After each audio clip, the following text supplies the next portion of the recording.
नमस्कार भाई और बहनों, मैं डॉक्टर पीयूष स्वागत करता हूं आपका अपने YouTube चैनल फिटनेस में टार्ट्स में। आज की वीडियो के लिए मेरे पास एक स्पेशल गेस्ट है, हमारे बॉडी बिल्डर है हमारे भैया राहुल चोपड़ा। और मैं भैया के पास सहारनपुर 2 साल जिम करता था।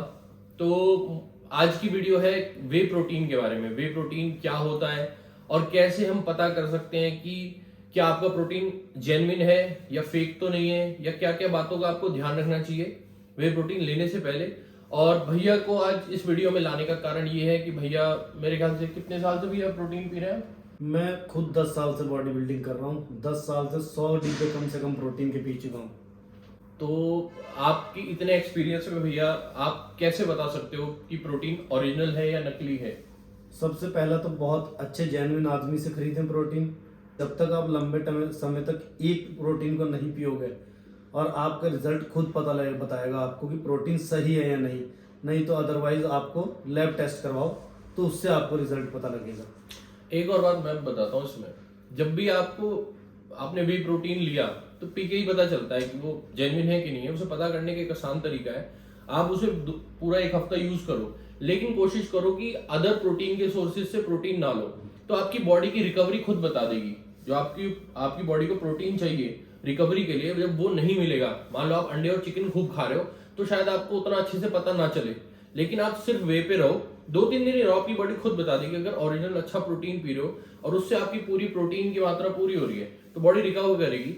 अगर ऐसा नहीं हो पा रहा, प्रोटीन नकली है या उतना ऑथेंटिक नहीं है, तो आपकी बॉडी की रिकवरी अफेक्ट होगी।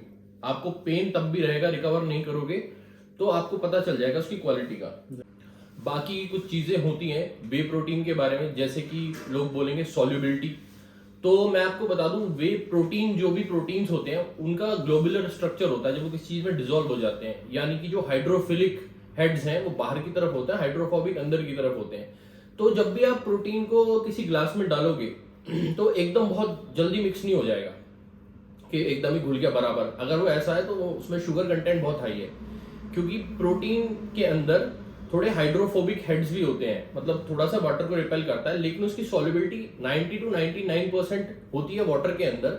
और उसके लिए वो 30 सेकंड तक लेता है। 30 सेकंड्स टेस्ट होता है, आप स्पून से 30 सेकंड घुमाओगे और वो इवनली डिसॉल्व हो जाए तो वो बहुत ऑथेंटिक है। अगर आप जेन्युइन वे प्रोटीन को मिक्स करोगे तो उसमें लम्प्स नहीं आएंगे, मतलब गांठ नहीं आएंगी उसमें, और उसमें थोड़े झाग ऊपर बनते हैं। प्रोटीन की प्रॉपर्टी होती है कि उसमें ऊपर थोड़ा देर छोड़ने के बाद उसमें झाग अच्छे से बन जाती है। हाँ, वो प्रोटीन, अक्सर लोग पूछते हैं कि झाग बन गए, मेरा प्रोटीन असली है नकली है?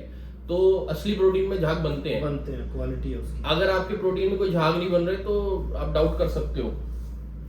और बाकी टेक्सचर की बात बहुत करते हैं कि टेक्सचर कैसा है, तो टेक्सचर कंपनी पे डिपेंड करता है। हमने दानेदार प्रोटीन भी देखा है थोड़े, और अच्छी जो प्रोटीन है, हाइड्रोलिसेट हो या आइसोलेट हो, तो वो पाउडर्ड फॉर्म में ज्यादा होता है। लेकिन ये कोई क्राइटेरिया नहीं है, ना ही सॉल्युबिलिटी आपको बता सकती है, क्योंकि बहुत अच्छा मिल जाए या ना मिले दोनों गड़बड़ है। 30 सेकंड में ऑन एन एवरेज ठीक ठाक घुल जाए तो वो ठीक है। झाग बन रहे हैं, पॉजिटिव है, अच्छी बात है, और पाउडर्ड फॉर्म है, अच्छी बात है। लेकिन टेस्ट है, टेस्ट से ही आप बता सकते हो। उसके लिए भी taste person to person depend करता है। मतलब मुझे जो प्रोटीन पसंद है टेस्ट, शायद वो भैया को ना पसंद हो। बिल्कुल। इसलिए टेस्ट के मामले में मैं कहूंगा एक ही ब्रांड पे स्टिक कीजिए, आपको जिसका पता है। मान लो आप ऑन या किसी भी ब्रांड का वे पी रहे हो तो फिर आप उसी ब्रांड पे रहो जिस पर आपको भरोसा है। तो अगर आपको गलती से कोई नकली पकड़ा गया तो आपको पता होगा कि भाई ये मेरा वो टेस्ट नहीं है जो मैं हर बार पीता आ रहा हूँ। ये सबसे बड़ी गलती मैं करता आता था, क्योंकि मुझे शौक है बहुत प्रोटीन पीने का, अलग अलग ब्रांड्स का, तो मैं स्विच करता रहता हूँ, कभी एक कंपनी का पी लिया, कभी दूसरे का। लेकिन आइडियली ये चीज अच्छी नहीं है, इसमें आपको फेक मिल जाने का ज्यादा खतरा होता है। और बाकी की चीजें आप ऐसी ध्यान रख सकते हैं कि आप जिस ब्रांड का खरीद रहे हैं उसकी लेबलिंग, पैकेजिंग सब आपकी देखी हुई है। तो आप एक बात मैं बोलना चाहूंगा, लेबलिंग और पैकेजिंग ये सब कुछ आजकल अपने आप से हो जाता है। आप फिर भी किसी एक इस तरह के भरोसे के आदमी से जिससे विद बिल मान लें, जिस पे आप आगे क्लेम कर सकें, जीएसटी विद बिल, हर चीज उसको देखते हुए। भरोसे के आदमी से खरीदने के साथ साथ आपको थोड़ा नॉलेज भी होनी चाहिए वे प्रोटीन के बारे में, कि आप डब्बे में जब खरीद रहे हो, क्योंकि आपको किसी आदमी ने जेन्युइन दे दिया है, लेकिन क्या उसकी क्वालिटी भी उतनी अच्छी है जितना आप उसको पे कर रहे हो? तो इंग्रेडिएंट्स बहुत इंपॉर्टेंट है, ये जानना कि वे होता क्या है, कौन सा वे हमारे लिए अच्छा है। तो वे प्रोटीन असल में होता क्या है? वे प्रोटीन दूध से निकलता है। दूध में दो तरह के प्रोटीन होते हैं। 80% दूध का प्रोटीन होता है केसीन और 20% होता है वे। तो ये जो वे प्रोटीन होता है, जब फैक्ट्रीज में पनीर या दही बनती है तो वेस्ट प्रोडक्ट में निकल आता है अलग। उस वेस्ट प्रोडक्ट के लिक्विड को हीट करके प्रोसेस करके पाउडर फॉर्म में कंसंट्रेट वे बनाया जाता है। ये कंसंट्रेटेड वे 55 से 70-80% तक वे प्रोटीन रखता है, क्योंकि इसमें बाकी फैट, लैक्टोज और अदर इंग्रेडिएंट्स भी होते हैं। प्रोसेसिंग के दौरान जो बाई प्रोडक्ट्स बन रहे हैं वो भी मौजूद होते हैं। उसका अल्ट्रा फिल्ट्रेशन से और प्यूरिफाइड फॉर्म होती है आइसोलेट। आइसोलेट 90% प्योर होता है। अब मार्केट में हाइड्रोलिसेट फॉर्म भी है। हाइड्रोलिसेट क्या होता है? प्री डाइजेस्टेड फॉर्म है, यानी कि डाइजेशन और एब्जॉर्प्शन जिसका और जल्दी हो जाए। हाइड्रोलिसेट सबसे महंगा होता है, लेकिन मैं कहूंगा आप उसे ना खरीदें। वो उतना बेनिफिशियल भी नहीं होता जितना वो महंगा है। साथ ही रिसर्च में पाया गया हाइड्रोलिसेट जो होता है वो आपका इंसुलिन स्पाइक कराता है। तो अनटिल अनलेस आपको लैक्टोज इंटॉलरेंस या कोई अदर इशू नहीं है, आप आराम से कंसंट्रेट या आइसोलेट ले सकते हैं। जो भी ले प्योर फॉर्म में ले। आजकल सबसे बड़ा स्कैम ये चल रहा है ब्लेंड के नाम पे। आपको ब्लेंड दे दिया जाता है और ब्लेंड में आपको कंपनी मेंशन नहीं करती कि कंसंट्रेट कितना है, आइसोलेट कितना है। अब आपको वो महंगे रेट पे ब्लेंड बेच रहे हैं, तो आप कोशिश करो हमेशा या तो आइसोलेट ही खरीदो पूरा। उदाहरण के लिए आज मैं आपके सामने एक प्रोटीन लेके आया हूं। ये प्रोटीन मुझे मेरे एक दोस्त ने भेजा था, जो कि बहुत भरोसे का इंसान है। वो कभी फेक सामान तो मुझे नहीं दे सकता, वो बहुत जेन्युइन इंसान है। तो उसने मुझे बताया मेरे पास एक बहुत अच्छा प्रोटीन आया है, ट्राई करके देखना। तो मैंने उससे प्रोटीन मंगाया। जब मैंने इसे मंगाया और इसका टेस्ट देखा तो मुझे बिल्कुल पसंद नहीं आया। मतलब इसकी प्रोटीन कंटेंट उतना अच्छा नहीं था, क्योंकि इसमें एक शुगर बहुत ज्यादा लग रही थी, मिठास, और एक आफ्टर टेस्ट अच्छा नहीं था। डजंट लुक लाइक कि इतना अच्छा है। तो मैंने उससे बताया कि यार मुझे उतना बढ़िया नहीं लग रहा। तो उसने मुझे बोला कि यार नकली तो नहीं है। तो अब उसको भी ये बात महसूस हो गई। उसने खुद इंपोर्टर से कांटेक्ट करवाया मुझे कि चाहो तो पूछ लो। मैंने इंपोर्टर से चैट की, जो इसका ऑफिशियल इंपोर्टर है, जीएमसी है ऑफिशियल इंपोर्टर। उसने मुझे ऑथेंटिकेट कराया कि ये जेन्युइन प्रोटीन है। तो प्रोटीन तो ओरिजिनल है, भरोसा मुझे सेलर पे भी है और मैंने इंपोर्टर से भी वेरीफाई करा लिया। लेकिन मुझे इसकी क्वालिटी पे भरोसा नहीं हो रहा था। जैसा ये ब्लेंड प्रोटीन था, मुझे नहीं लगता ये उतना अच्छी क्वालिटी का था। रीजन बीइंग कि इसका जो फ्लेवर है, जो ये पी के पता चल रहा है, जस्टिफाई नहीं कर रहा। अब मुझे लगा कि शायद मेरी जो टेस्ट है वो डिफरेंट हो। तो मैंने भैया को भी टेस्ट कराया, उन्हें भी उतना अच्छा नहीं लगा। तो हमने इसको लैब टेस्ट कराया। तो आज की वीडियो में आपको एक्सप्लेन करूंगा कि आप डब्बे पे किन किन बातों का ध्यान रख सकते हो प्रोटीन खरीदने से पहले, और लैब टेस्ट से इस चीज को क्रॉस वेरीफाई भी कराऊंगा आपको। अब ये प्रोटीन मेरे सामने है PVL गोल्ड सीरीज वे। ये 100% वे गोल्ड है, प्योर वाइटा लैब्स का। ये कैनेडियन वे है।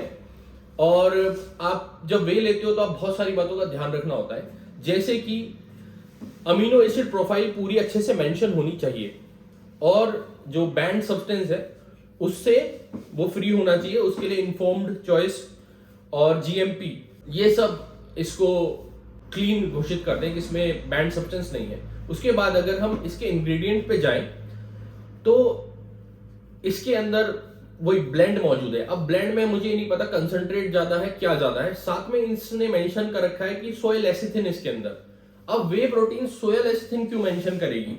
तो अगर आपके वे प्रोटीन के डब्बे में कंटेंट में वे के साथ साथ सोया मेंशन है तो उसे मत लेना, ठीक है।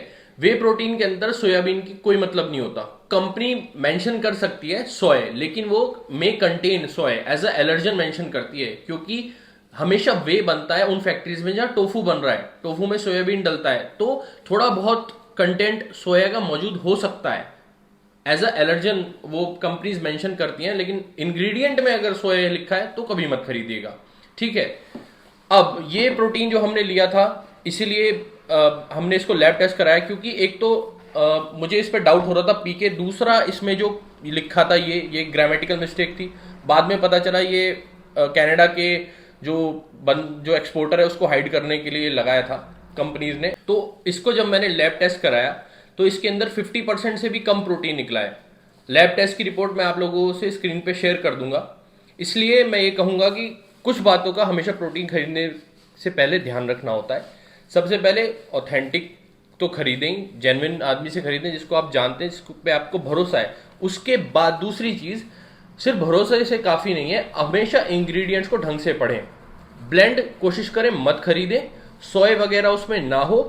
दूसरा, जो बैंड सब्सटेंस है उनसे वो फ्री हो, जीएमपी या इन्फॉर्म्ड चॉइस ने उसको सर्टिफिकेशन दे रखी हो। साथ ही उसमें अमीनो एसिड की प्रोफाइल अच्छे से मेंशन हो।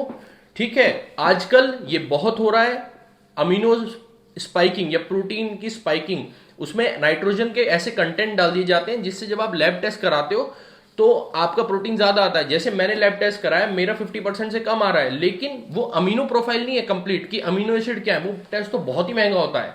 अब उतना महंगा 5-6 हजार रुपए खर्च कर कोई नहीं करता। सब एक छोटा सा बेसिक प्रोटीन का टेस्ट कराते हैं, उसमें नाइट्रोजन कंटेंट से प्रोटीन गैस किया जाता है कि कितना होगा। अब नाइट्रोजन कंटेंट से जो प्रोटीन गैस हुआ है, हमेशा प्रोटीन, एक्चुअल प्रोटीन उससे भी कम आता है, क्योंकि सभी कंपनी आजकल ऐसे अमीनो एसिड्स या ऐसे सब्सटेंस जैसे कि क्रेटिनिन, ग्लूटामिन जैसे सब्सटेंस या और भी कुछ थके हुए सब्सटेंस डाल देंगी जिसमें नाइट्रोजन होता है।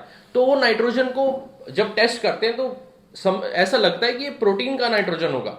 इसलिए जैसे ये 50 आया तो शायद असली में ये 50 से भी बहुत कम निकले, क्योंकि सभी कंपनी चीप फिलर्स डालती हैं ऐसे जिनमें नाइट्रोजन ज्यादा है। तो इन चीजों का बहुत ध्यान रखना।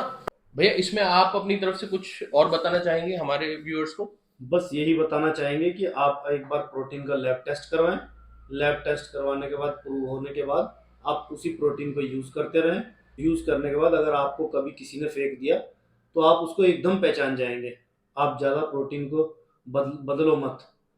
यही बात है, आपको जिस चीज पे भरोसा हो गया, एक बार आपने उसको रिजल्ट से भरोसा पा लिया, रिजल्ट अच्छे मिले, या आपने लैब टेस्ट में एक बार जेन्युइन जान लिया, फिर उन्हीं प्रोटीन्स को यूज करते रहो। उसमें अगर आपको कोई नकली दे देगा तो आपको पीते ही पता चल जाएगा कि ये वो नहीं है जो मैं हर बार पी रहा था। बिल्कुल। इसी के साथ आज की वीडियो समाप्त करते हैं। अगर आपके कोई भी सवाल है प्रोटीन को लेके, या किसी और बॉडी बिल्डिंग से रिलेटेड क्वेरी, या कोई और न्यूट्रिएंट जिसके बारे में आप जानना चाहते हो, न्यूट्रिशनल सप्लीमेंट, तो मेरे को कमेंट में बताएं, मैं उस पर जरूर वीडियो बनाऊंगा।